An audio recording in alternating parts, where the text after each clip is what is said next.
Sa pila ka tuig nga nilabay mga higala, nakita na gid mi sa akong dating staff. Pero this time, mao ni ang pinakasakit nga among panagkita. Pagkabalo nako nga naa siya abdominal aortic aneurysm, wala jud ko kasabot sa akong gibati mga higala.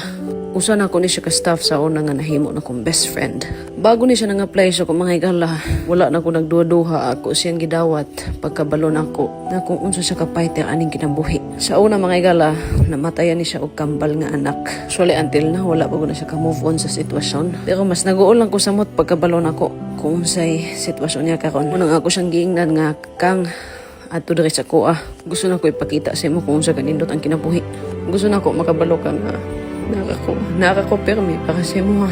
Kung naa may pinaka-strong nga babae nga akong nailhan aning kalibutan, walay lain, ikaw ka. Pero ang imong room is so nice. Ganun ka? Yeah! Cultural kiti ba no? Super! Muli siya ang Nindot? So nice.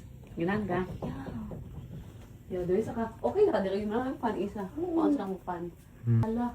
Wow! Diri Ano ka diri? Yeah. Kanang Yes. Sure. Makatulog ka diri, makahilak makadiri.